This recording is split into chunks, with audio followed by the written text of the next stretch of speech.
You got nothing. You are nothing. Drifters don't get credit here. I ain't asking for credit. Just a fair price.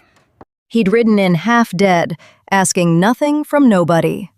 A fair price? You couldn't afford the dirt on my floor. Pruitt.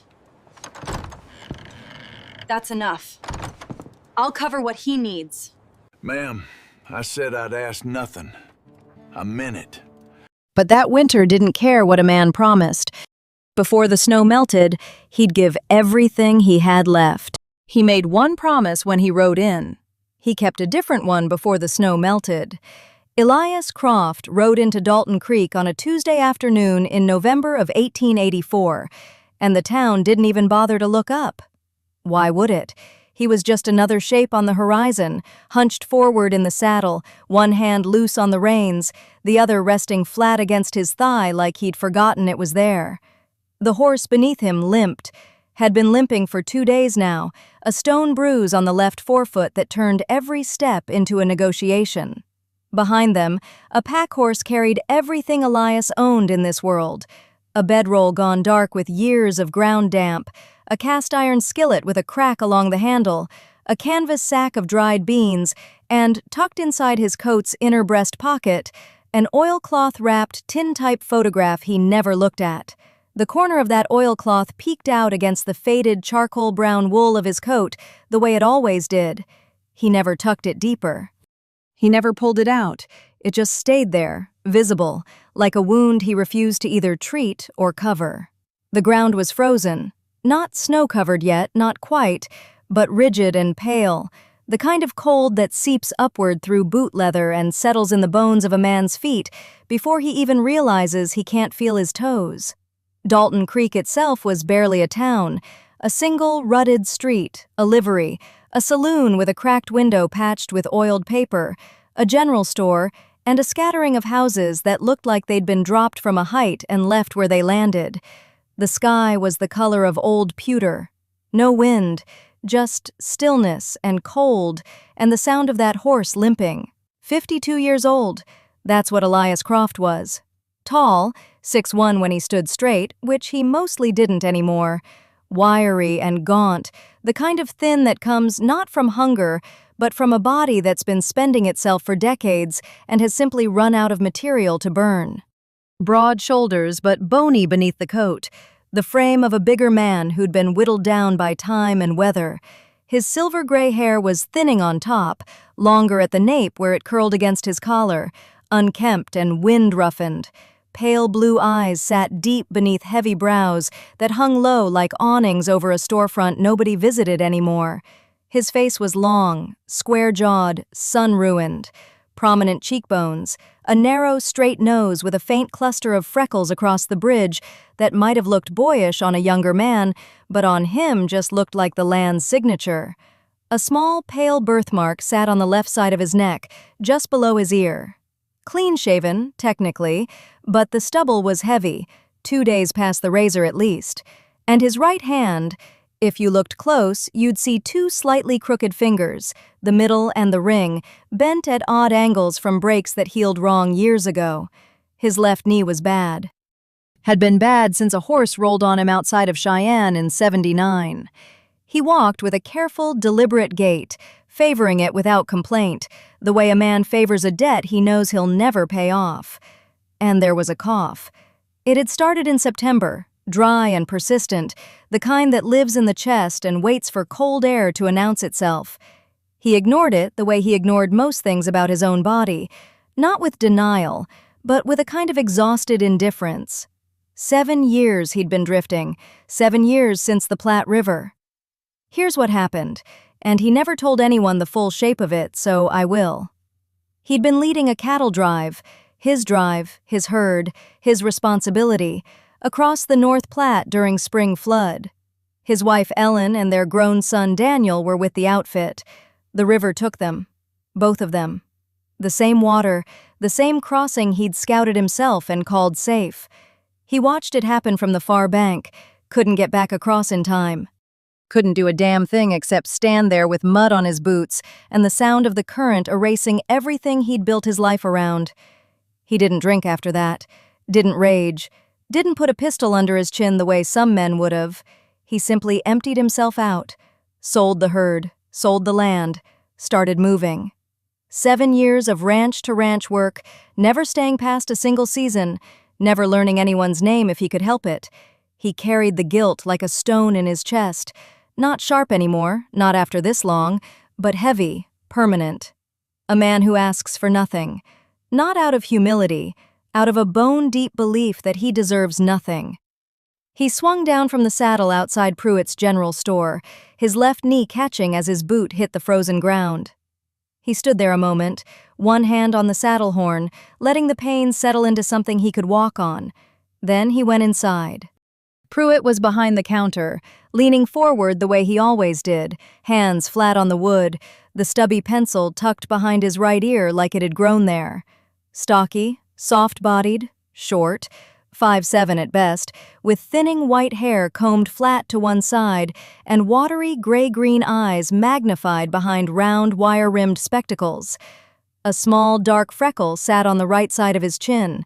His tan canvas apron covered a faded red plaid flannel shirt. He looked Elias over the way a man inspects a horse he's not sure is worth feeding. "Winter work," Elias said. That was all. No preamble, no pleasantries. Pruitt studied him, cautious but not unkind. "Only place hiring this late is the Alder Creek Ranch, 8 miles north, owned by a young widow, Lenora Graff." Elias waited. "She's particular." Pruitt adjusted his spectacles. "Turned away 3 men already this autumn. Says she doesn't need anyone who'll be more trouble than help." That landed somewhere in Elias's chest and didn't move. He absorbed it without expression. His pale blue eyes stayed level. His crooked fingers hung at his side. He bought a tin of tobacco he wouldn't smoke and a pound of coffee he couldn't afford, and he walked back out into the cold. There's a kind of man who hears a warning like that and feels nothing. Not defiance, not determination, just a flat recognition that someone else's standards don't concern him because he stopped measuring himself against anything years ago. Elias Croft was that kind of man. He mounted up slow, favoring the knee, and turned the limping horse north toward Alder Creek. Behind him, Pruitt's warning about the particular young widow hung in the frozen air like breath. Above him, the gray sky pressed down like a lid. The Alder Creek Ranch appears through bare cottonwoods, 400 acres of fading ambition, a barn with a sagging door, and a woman standing on the porch with a rifle across her arm. Lenora Graff, 34 years old. Dark auburn hair pulled back in a loose braid draped over one shoulder, thick enough to catch the gray light even on a day like this. Deep brown eyes, wide set, watching the rider come up the trail the way you watch weather. Not with fear, but with calculation. Fair pink skin carrying a sun-weathered warmth across her cheekbones, and a faint crescent-shaped birthmark near her right temple that she never bothered to hide. Strong arms, straight back, chin lifted just slightly, like she'd decided a long time ago that the world could look her in the eye or look away, but she wasn't bowing for either option. Her husband Henrik had been a Norwegian immigrant, skilled cattleman, quiet in that way Scandinavian men get quiet, not because they have nothing to say, but because they already said it with their hands. He built this ranch from raw dirt and stubbornness, ran cattle through 3 brutal winters, expanded the herd to over 100 head, and was starting to talk about adding a second barn when his horse threw him 18 months ago on a frozen slope a half-mile east of where Elias now rode. Henrik's neck broke before he hit the ground, and Lenora buried him under the big cottonwood by the creek, put on her olive-green canvas work apron, and went back to feeding the animals, because that's what you did. The cattle didn't mourn. The fences didn't pause. Winter didn't send its condolences. She'd been running the place alone since, losing ground one broken thing at a time. 80 head of cattle left now, down from 112. The barn door hung crooked on a bent hinge, gap wide enough for wind and coyotes both. Fences along the north pasture were failing. posts rotted, wire sagging, whole sections where the cattle could just wander into nothing. The roof over the main house leaked in 2 places she'd patched with canvas and prayer, and winter was bearing down hard, the kind of Montana winter that doesn't ask permission. Lenora wasn't fragile, let's be real clear about that. She could split wood, mend tack, pull a calf, and shoot a coyote at 40 yards. But one person can't hold 400 acres together with 2 hands and 24 hours. The math just doesn't work. She was losing, and she knew it, and the knowing sat behind those brown eyes like a stone she swallowed every morning. So, when Elias Croft came up that trail on his tired horse, she didn't flinch, didn't raise the rifle, just stood on the porch in her dark navy wool dress with the sleeves rolled over the cream blouse underneath, the thin brass wedding band on her left hand catching no light at all because there was no light to catch, and watched him approach with the patience of a woman who'd already survived the worst thing. He stopped his horse about 20 feet from the porch, didn't dismount without permission. That told her something. His pale blue eyes found hers from beneath the brim of that sweat-stained, sand-colored hat, and he stated his case plainly. No charm, no preamble. Cattle, fences, structures, horses. He could work all of it. He was quiet, didn't drink, wouldn't cause trouble. The 2 slightly crooked fingers on his right hand rested on the saddle horn like they'd been broken and set wrong and he'd stopped noticing years ago. Then he said the line. "I'll ask nothing of you, ma'am. A roof and meals through winter. Come spring, I'll ride on and you'll forget I was here." And here's where I need you to sit with that sentence for a second, because it wasn't humble. It wasn't performative. A humble man would have added something, a self-deprecating joke, a little nod, some signal that he was playing a role he expected her to appreciate. And a con man would have oversold it, made himself sound too good, too convenient. Elias did neither. He said it like he meant every word, like disappearing was something he'd gotten genuinely good at, like the idea of being forgotten was not a sacrifice he was offering, but a fact he was reporting. Genuinely vacant. That's the only way to describe it. A man standing in front of a stranger, offering labor in exchange for invisibility, and meaning it down to the marrow. Lenora studied him for a long moment, the gaunt frame beneath that faded charcoal brown wool coat, the slight stoop at his shoulders, the way he held himself still, not tense, just finished, like a clock that had wound down and was just waiting for someone to set it on a shelf.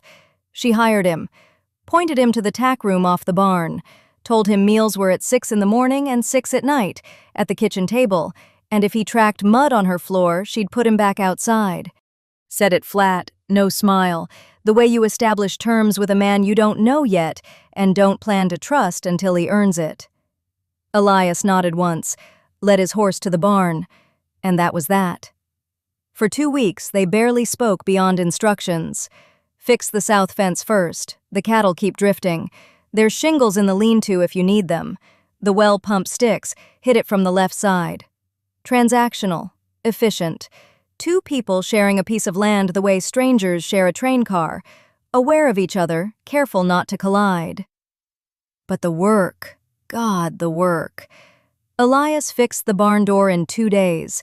Rehung it on new iron hinges he'd forged from scrap in the cold, his breath coming in white clouds while he hammered. Reshingled the roof in 4 days, working from first light until his hands were raw.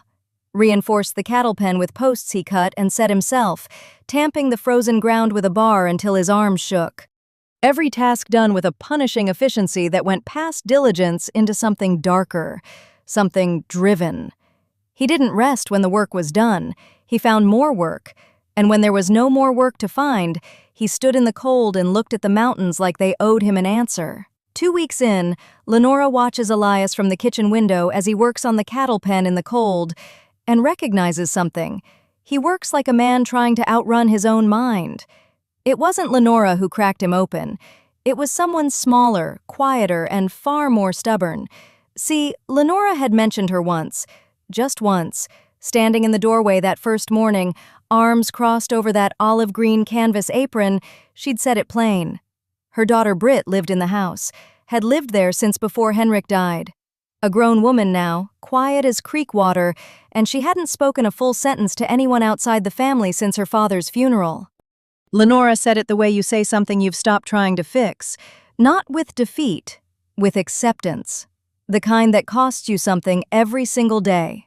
Elias didn't ask questions. Wasn't his business. He had his work, his silence, his routine of fence posts and frozen mornings. That was the deal. But then things started shifting. It began small. So small Elias almost missed it. He'd be inside the barn, bent over a cracked hinge on the cattle gate, his two crooked fingers on his right hand struggling with a rusted bolt, and he'd feel it. That particular weight of being watched. Not hostile, not curious exactly, just present. Like a bird that lands on a rail near you and sits there, not because it wants anything, but because it decided you weren't dangerous. He didn't look up the first time, or the second. He kept his pale blue eyes fixed on the work, kept his hands moving, and let whoever it was stand at the barn door as long as they wanted.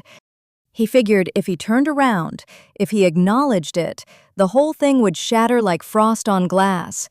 Next day, same thing. He was out by the south fence, restringing wire in the gray afternoon light, and from the corner of his vision, he caught movement near the top rail. Someone sitting there.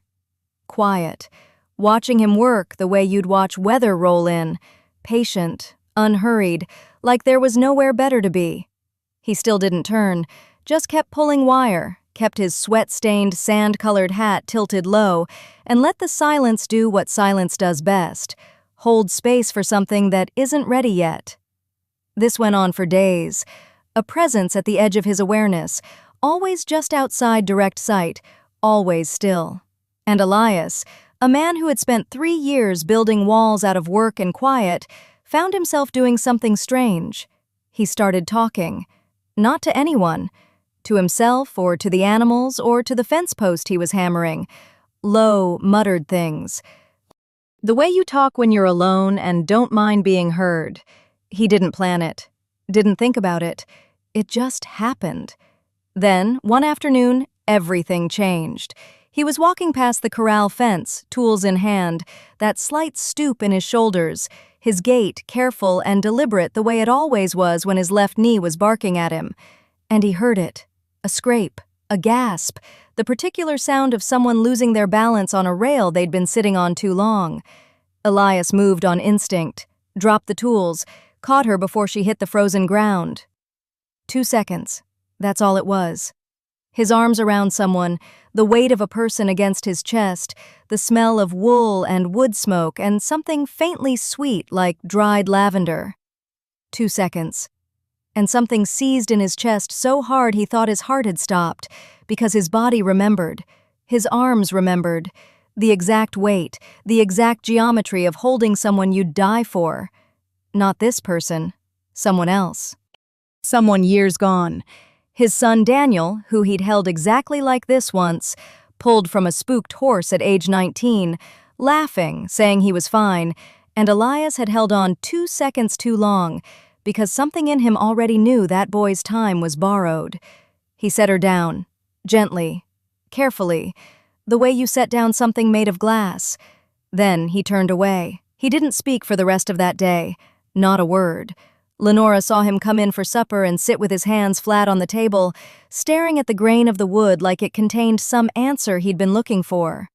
The corner of oilcloth peeked from his coat's inner breast pocket, that tin type he carried everywhere, the one he never showed anyone, and his thumb kept drifting to it, pressing against it through the fabric. Like checking a wound. But here's the thing about stubborn people. They don't stop. Within a few days, something new started happening. Elias would be out mending harness leather or hauling water, and he'd hear it. A voice. Quiet. Barely above a whisper at first. Small observations offered like gifts left on a doorstep. The name of a doll. What the clouds looked like that morning. Whether the barn cat had been sleeping in the feed bin again. He answered in single words. Yes. No. Reckon so. But the words kept coming. And his answers got longer, not because he decided to open up, because something in him was thawing whether he wanted it to or not, the way ice thaws in March, not all at once, not dramatically, just slowly losing its grip on the edges until one day you realize the creek is moving again. He started answering in full sentences, started offering things back. Small things. The name of a bird on the fence. How to tell if a cloud meant snow or just wind. What his horse liked to eat when she was being difficult. And Lenora noticed. Of course she noticed. A woman like that, upright and deliberate, chin slightly lifted, walking through her days with that purposeful, measured stride, her thick, dark auburn braid draped over one shoulder, she noticed everything. She'd built this ranch on noticing, on seeing what needed doing and doing it before it became a crisis. The thin brass wedding band on her left hand, worn smooth from years of work, caught the light every time she gripped the kitchen counter and watched through that window. She saw Elias changing, saw the stiffness in his shoulders ease by a degree, saw him turn toward conversation instead of away from it, saw him answering questions in full sentences now, his deep-set, pale blue eyes actually meeting someone's gaze instead of sliding past it. And here's where the narrator has to be honest with you, because what Lenora felt in that moment wasn't joy, it wasn't relief, it was something far more complicated. Something she recognized the way you recognize an old sickness coming back, the first faint symptom before the fever takes hold. Meanwhile, Elias began to notice her too. Not the way a man notices a woman he's attracted to, not yet. Something quieter than that. He noticed the way she moved through the ranch like she was part of it, competent, relentless, never still. Hauling water before dawn, mending fences she shouldn't have had to mend alone. Carrying her grief with a dignity so quiet you could mistake it for strength, except it was strength, the kind forged from having no other choice. He respected her before he felt anything else, and respect, on the frontier, was the most dangerous foundation of all, because everything built on it tended to last. Lenora stands at the kitchen window, watching Elias answer Britt's questions in full sentences now, and for the first time since Henrik died, she feels something dangerous. Hope.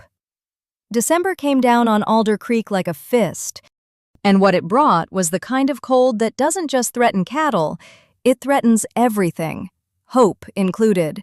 Because that's the thing about Wyoming in winter, it doesn't care what you were starting to feel.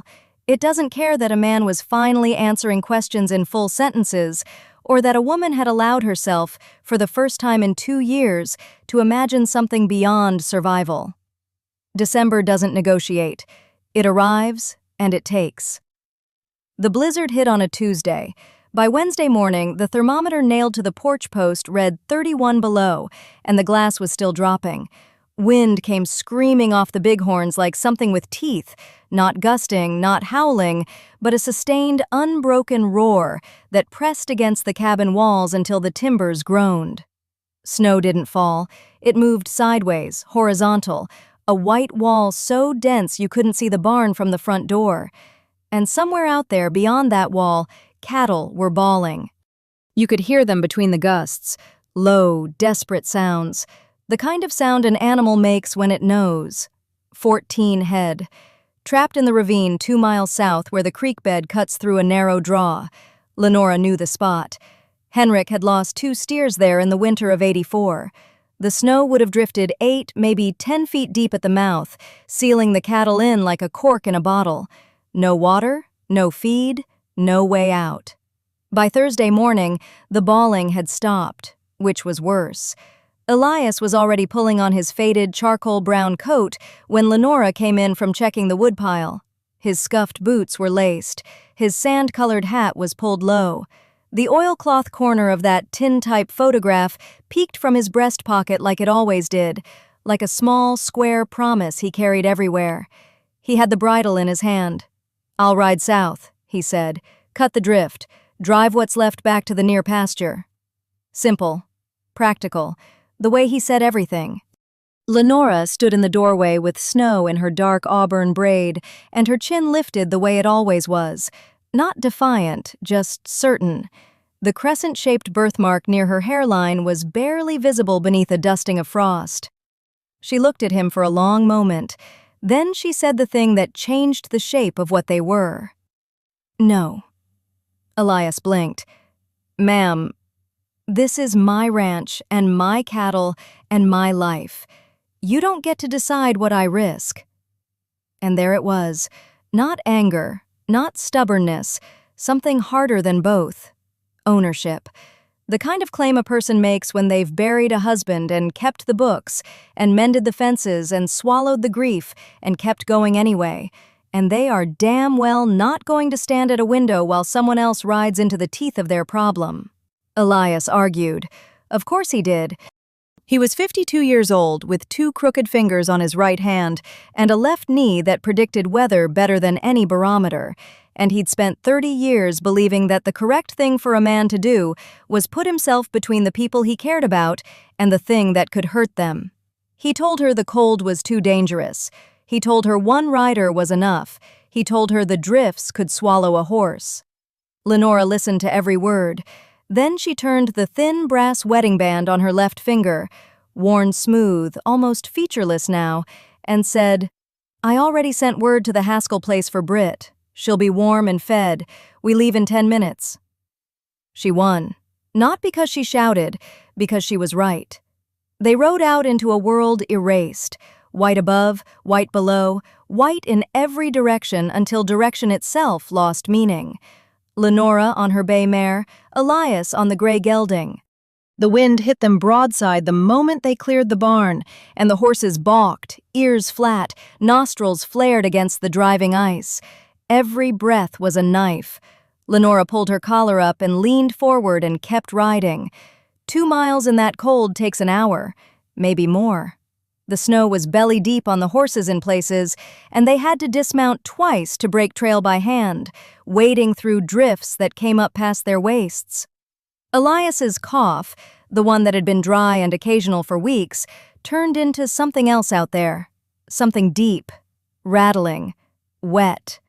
He bent double in the snow, and the sound that came out of him was like tearing canvas, and when he straightened, his pale blue eyes were streaming, and his face was the color of old ash. They found the ravine. They found the cattle, 11 alive, 3 frozen where they stood, legs locked, frost on their open eyes. Lenora didn't look away from them. She looked, and she counted, and she moved on. They cut the drift with shovels they'd strapped to the saddles, drove the 11 head up and out of the draw, Lenora on point, Elias pushing from behind. The cattle didn't want to move. They were half dead and stupid with cold, and every step was a fight. But they moved, because Lenora Graff told them to, and apparently that was enough for cattle and men alike. It was on the ride back that the small noise became catastrophic failure. Elias's gray gelding hit a patch of ice beneath the snow. The horse went down hard, that sickening sideways lurch, legs scrambling, 1,200 pounds of animal slamming into frozen ground. Elias came off wrong, hit the ice with his right side. 2 ribs, he felt them go.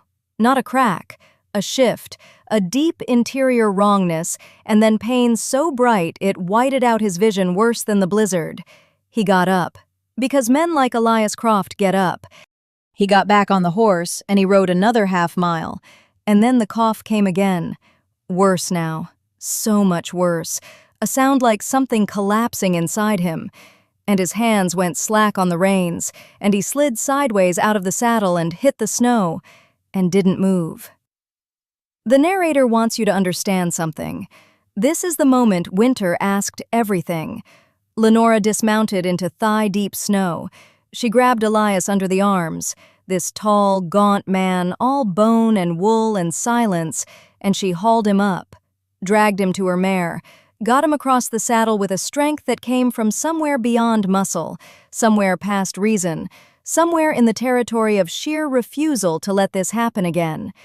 She climbed up behind him, one arm locked across his chest, and she rode double through the whiteout with the wind screaming and the snow blinding, and 11 cattle somewhere behind her finding their own way home.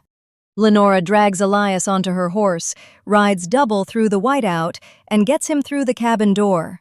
He collapses on the floor. She bolts the door against the howling storm. For 5 days, Lenora Graff fought for the life of a man who had stopped fighting for his own a long time ago. She didn't sleep, not really. An hour here, slumped against the wall with her knees drawn up. 20 minutes there, her chin dropping to her chest before the sound of his breathing. That awful, wet, rattling breathing jerked her awake again. The fire had to stay alive. That was the first rule she set for herself, and she kept it like a commandment. Every 2 hours she fed it, split logs when the pile ran low, her arms shaking, the axe handle slick in her grip, her thick, dark auburn braid swinging heavy against her back while she worked. She hauled snow in the cookpot and melted it for water. She tore strips from one of his old shirts and soaked them cold, laid them across his forehead, his neck, the hollow of his throat where his pulse beat too fast and too thin. Pneumonia. She'd seen it take men twice his size, seen it take them in 3 days. Elias burned. His pale blue eyes, when they opened at all, saw nothing in the room. They saw somewhere else, someone else. And he talked. God, he talked. The first night it was just fragments, scattered words that didn't connect. A name, Ellen, repeated like a prayer he'd memorized so long ago he could say it without thinking. Lenora pressed a cold cloth to the back of his neck and listened and said nothing. The second night it got worse. Ellen. His voice was a rasp, barely a voice at all, coming from somewhere deep in his chest where the infection sat like a stone. Ellen. I got to her. I got to her, but I couldn't. I tried to go back. The beam came down and I couldn't. He choked, coughed. The cough was violent, his whole wiry frame convulsing with it, those 2 slightly crooked fingers on his right hand clutching at the blanket like he was trying to hold on to something that kept slipping away. Daniel. Quieter now. A whisper. I'm sorry, son. I got to her, but I couldn't get to you. I'm sorry. Lenora sat very still in the chair beside the bed. The fire popped. Wind screamed against the cabin walls, and a man who didn't know she was listening laid his worst secret bare on the floor between them, like a body he'd been carrying for 7 years. A fire. That's what it had been, some kind of fire. A house, maybe, or a barn. He'd gotten one of them out. Ellen, his wife, probably. But the other one, Daniel. He hadn't reached Daniel in time, and whatever had happened after, whatever shape his life had taken in the years since, it had all been built on that single failure, that one door he couldn't get through. That one moment where the world asked him to do the impossible, and he'd done half of it, and half had destroyed him more completely than none ever could have. Here's the thing about hearing a man's worst secret when he doesn't know you're listening. It changes you. Not because you wanted it to, not because you asked for it, but because once you've heard a man beg forgiveness from the dead, you can't unhear it. You can't look at him the same way. You can't pretend he's just your employer, just the quiet rancher who hired you for the winter, just a man with a stooped posture and a careful gait, and a small, oilcloth-wrapped tintype he keeps in his coat, like a wound he refuses to let heal. You know him now, whether he wanted you to or not. Lenora didn't cry. She pressed her lips together and she wrung out the cloth, and she laid it across his forehead again, and she kept the fire alive. That was the job. That was what she could do. The brass wedding band on her left hand, worn smooth, thin as a whisper, caught the firelight as she worked, and maybe she thought about her own dead. Maybe she thought about the particular cruelty of surviving, of being the one who walks out of the fire, out of the fever, out of the winter, carrying nothing but the memory of everyone who didn't. She spooned broth into him when he'd take it. Most of it ran down his chin. She wiped it away with the same patience she brought to everything, that upright, deliberate, chin slightly lifted patience that was less about calm and more about refusal. Refusal to quit. Refusal to let this man die in a cabin in the middle of nowhere because he'd decided years ago that he deserved to. 3rd day. 4th day. His fever climbed. Broke. Climbed again. She changed the compresses. Fed the fire. Checked outside once. The storm still howling, the world erased in white, and came back in and bolted the door and sat down and kept going. On the 5th night, something shifted. His breathing changed first. That terrible wet rattle softened, smoothed. His skin, which had been burning under her hand for days, cooled. Not cold, just human again. The sweat dried on his temples. His pulse steadied under her fingertips where she held them against his wrist. The fever broke the way fevers do. Quietly, without announcement. 1 minute the body is at war with itself, and the next it just stops, surrenders, decides to live, whether the man inside it wanted to or not. Lenora didn't notice right away. She'd fallen asleep in the chair, her head tilted to one side, her loose braid draped over her shoulder, the crescent-shaped birthmark on her right temple near the hairline just visible in the low, amber light. Her hands were still in her lap. Her boots were still on. She'd been ready to stand up for 5 days straight, and her body had finally made the decision for her. Elias opened his eyes, real eyes this time, present. Pale blue beneath those heavy, low-hanging brows, blinking slow in the dim glow of the fire she'd kept burning. He didn't move. He lay there, and he looked at the ceiling, and then he turned his head, carefully, like everything hurt, because everything did, and he looked at her. He looked at her for a long time, at the dark circles under her eyes, at the raw skin on her knuckles where she'd split wood in the cold, at the way she'd fallen asleep sitting up, like a soldier at a post she refused to abandon, a woman who'd fought for him when he had stopped fighting for himself, a woman who owed him nothing and gave him everything and asked for not one damn thing in return. Elias understood what was happening to him, the warmth that had nothing to do with fever, the gratitude that had already become something more dangerous than gratitude, the terrifying, unbearable recognition that another human being had looked at his life and decided it was worth saving. This is not just a story about one man's grief. It never was. It's about what happens when someone who has decided they deserve nothing is given something anyway.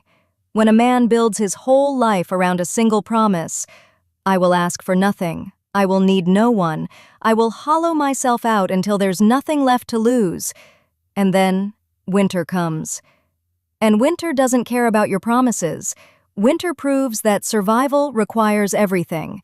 Every last scrap of strength, every reluctant admission of weakness, every terrifying willingness to need someone, to let someone in, to let someone stay.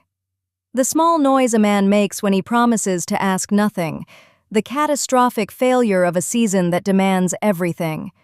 When the fever breaks, Elias wakes to find Lenora asleep in the chair beside the bed. He looks at her for a long time. He understands what is happening to him, and it terrifies him. As Elias healed, the arrangement they'd built, the careful, transactional silence between employer and hired hand, fell apart. And neither of them tried to rebuild it. It happened in small ways first, the kind of shifts you don't notice until you look back and realize the ground moved under you while you were standing still. Lenora stopped leaving his meals on the table and walking away. She'd set the plate down and linger, one hand resting on the back of the empty chair across from him, like she was waiting for permission she didn't need. Elias would nod. She'd sit, and they'd eat together without saying much, but the silence between them had changed texture. It wasn't the polite quiet of strangers anymore. It was the comfortable hush of two people who didn't need to fill the air to feel less alone in it. Britt started calling him Mr. Eli, reaching for his hand when they crossed the yard. The narrator won't put that interaction on display. Some things belong to the people in them. But I'll tell you what it did to Elias Croft. It cracked something open in his chest that he'd spent 7 years sealing shut. He stood in the barn afterward, both hands flat against the stall door, those 2 crooked fingers on his right hand pressing hard into the wood, and he breathed like a man who'd just come up from deep water. Because a small hand reaching for yours when you've convinced yourself you don't deserve to be reached for, that's not a small thing. That's a detonation. Lenora began saving him coffee, not the dregs at the bottom of the pot. She'd hold back a cup, keep it warm on the stove, and bring it out to the porch when the day's work was done. She'd sit beside him in the blue dusk, with her thick, dark auburn braid draped over one shoulder and that thin brass wedding band catching the last light, and they'd watch the valley go purple beneath the Absarokas. One evening she told him about Henrik, not the way she'd mentioned him before, quick, deflective, like touching a hot stove and pulling back. This time, she talked about him the way you talk about someone whose memory has finally settled into the right place inside you, with gratitude, with tenderness, without bleeding. She said he used to sing in Norwegian when he split wood, said he was terrible at it, completely tone-deaf, and that she'd stand at the window pretending not to listen because it made him self-conscious. She said he built the porch they were sitting on, and that the left side still sags because he refused to ask for help leveling it. She laughed a little when she said that. A real laugh, not the kind that covers grief, but the kind that lives alongside it. And Elias understood what he was hearing. He was hearing a woman who'd decided to let a memory become a memory rather than a wound. That's not forgetting. That's not betrayal. That's just a heart making room. A few evenings later, she asked him directly. She didn't dance around it. Lenora Graff wasn't built for dancing around things. She looked at him with those wide-set, deep brown eyes, that small crescent birthmark near her hairline catching shadow, and she said, "Tell me about Ellen and Daniel." Not a demand, not curiosity, an offering. "Tell me so you don't have to carry it alone tonight." And Elias told her, plainly, without self-pity, without the careful editing he'd done every other time the story had come close to his mouth. He told her about the Powder River in spring, how the water looked safe from the bank, but the current ran underneath like something alive and angry, how Daniel went in first, how Elias got to Ellen, pulled her out, held her against the rocks, but couldn't get to Daniel, how the river took his boy and the time it takes to draw a breath, how Ellen died in his arms on that muddy bank, with water still running off both of them, saying their son's name. Not Elias's name, Daniel's. Over and over, quieter each time, until she stopped. He said it all with his pale blue eyes fixed on the valley and his voice level, like he was reading a report about someone else's life. The oilcloth-wrapped tintype in his coat's inner breast pocket, that corner always slightly visible, he didn't touch it. Didn't need to. The thing he carried wasn't in the photograph. It was in the space between Ellen saying Daniel's name and the silence that followed. Lenora didn't comfort him with words. She didn't say she was sorry, didn't say it wasn't his fault, didn't say time heals or God has a plan, or any of the things people say when they can't stand the weight of someone else's pain and need to set it down quick. She just sat there, present, unhurried, her hands in her lap, that brass ring worn smooth against her knuckle.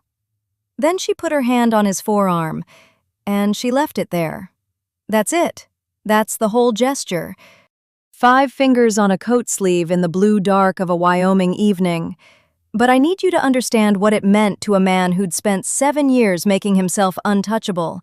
It meant someone had walked up to the wall he'd built and, instead of trying to climb it or tear it down, had simply sat beside it and said, "I know you're in there." Elias said, his voice rough as gravel in a dry creek, "I'm too old and too broken for whatever this is." And Lenora, chin slightly lifted, back straight, the way she always held herself, said, "You're not broken, Elias. You're just tired, and tired is something that passes." Here's the thing about brokenness and exhaustion. They feel identical from the inside. Both make your hands shake. Both make the morning feel like a punishment. Both whisper the same lie, that this is permanent, that this is who you are now. The difference is that broken means the pieces don't fit back together. Tired means they're all still there, just too heavy to lift alone. And most men can't tell which one they are.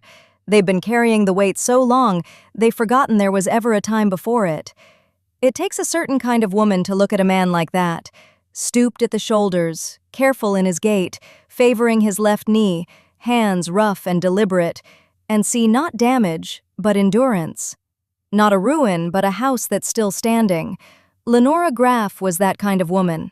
She puts her hand on his forearm and leaves it there. And Elias Croft, for the first time in 7 years, doesn't pull away.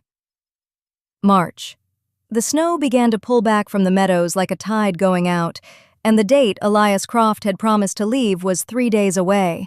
He didn't wait for the date. He started packing 2 mornings early, rolled his bedroll tight the way he'd done 100 times before, muscle memory from a life lived mostly in motion, cinched it with the leather strap, folded the spare Henley shirt, the one Lenora had mended at the elbow without him asking, set the oilcloth-wrapped tintype in his coat's inner breast pocket, the corner peeking out like it always did, like it always would. That photograph was the last honest thing he owned, and he treated it accordingly. His horse stood patient at the gate, steam curling from its nostrils in the early cold, and the whole ranch held its breath. Not a figure of speech. The chickens were quiet. The wind had died. Even the creek running along the south fence seemed to lose its voice for a moment, as if the land itself understood what was happening and refused to participate. Elias checked the cinch, adjusted the stirrup.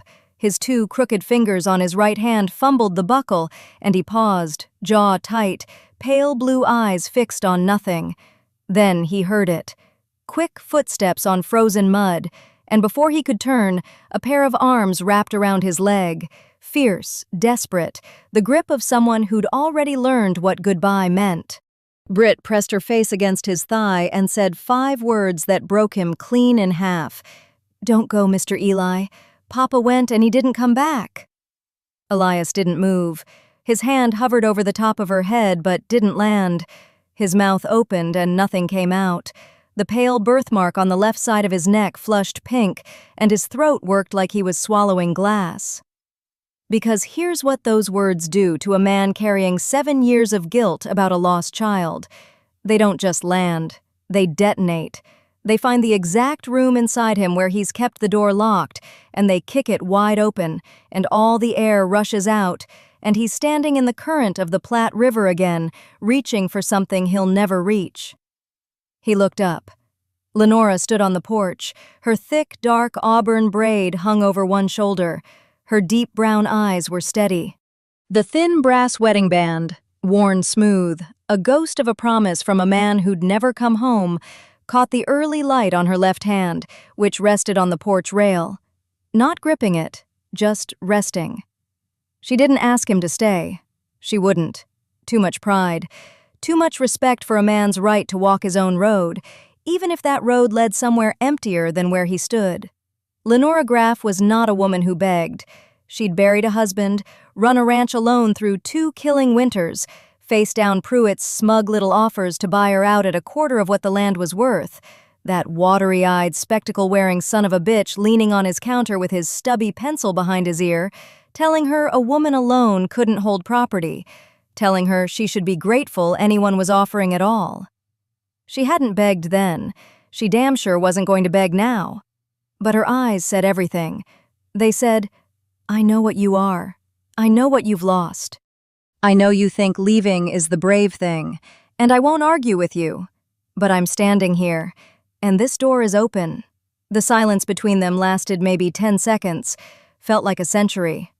Elias looked down at Britt, looked back at Lenora, looked at his horse, packed and ready, pointed toward a road that went nowhere he needed to be.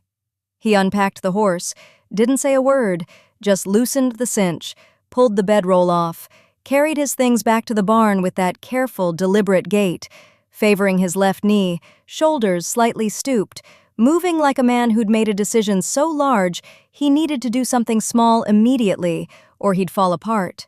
He found a hammer, found a bucket of nails, and he walked out to the spring fence line and started reinforcing it, post by post, driving nails into wood that had gone soft over winter.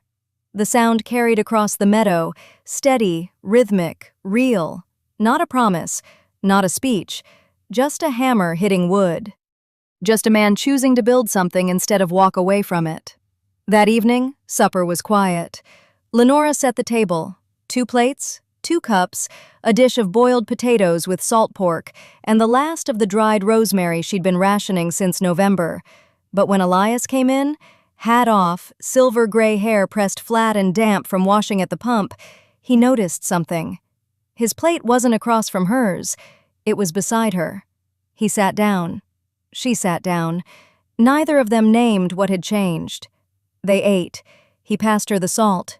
Their elbows almost touched. The crescent-shaped birthmark near her hairline caught the lamplight when she turned to refill his cup, and he watched her pour with the same careful attention she gave to everything, deliberate, measured, unhurried. After supper, she washed the dishes. He dried them, and when their hands met over the last tin plate, they held still for a breath, then let go, then kept going. They married the following autumn, quietly. A circuit preacher and 2 witnesses from town, neither of them Pruitt, because Pruitt could choke on his pencil for all anyone cared. Lenora wore her navy wool dress. Elias wore his charcoal brown coat, the oilcloth corner of the tintype visible in the breast pocket, because he wasn't hiding anything anymore. Not from her, not from himself. He lived another 22 years on that ranch. He never fully forgave himself for the Platte River. Some debts don't close, some rooms stay open. But he learned, slowly, the way seasons teach you if you're patient enough to listen, that love is not a replacement for what is lost. It is a separate thing entirely. It grows in its own soil. It asks only to be tended. He tended it, every morning, every fence post, every quiet supper with his plate beside hers. Winter had asked everything of him, and in giving everything, he found he had more left than he knew.